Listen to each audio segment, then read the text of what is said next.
کچھ لوگوں نے نا حضرت بلال حبشی رضی اللہ تعالیٰ عنہ کی غریبی کا مذاق اڑایا، اور کچھ لوگوں نے حضرت عمار بن یاسر رضی اللہ تعالیٰ عنہ کے بارے میں کچھ باتیں کی، کچھ لوگوں نے حضرت صہیب رومی اور حضرت سلمان کے بارے میں کچھ باتیں کی۔ غریب لوگ تھے نا، تو امیر اکثر ہنستے ہیں، نہیں نا کھانا ٹفن نہیں کھولنا آتا غریب آدمی، اس کے گھر میں ہے ہی نہیں تو اسے کیسے کھولنا آئے گا؟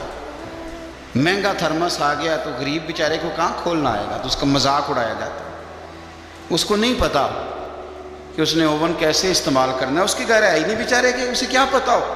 اس کا لوگ مذاق اڑاتے ہیں۔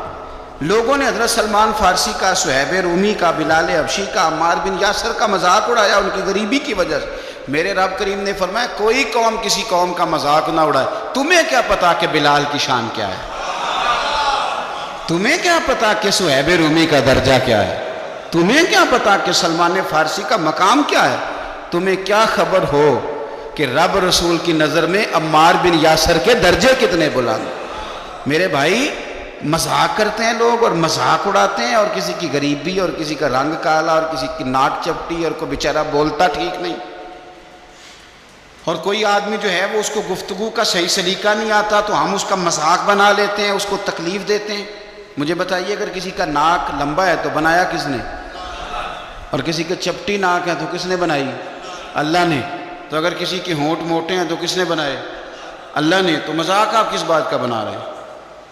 وہ تو خود خالق نہیں۔ قد لمبا ہو تو پھر بھی لوگ نہیں چین لینے دیتے، چھوٹا ہو تو پھر بھی نہیں۔ تو ہم نے مذاق بنا لیا بہت ساری چیزوں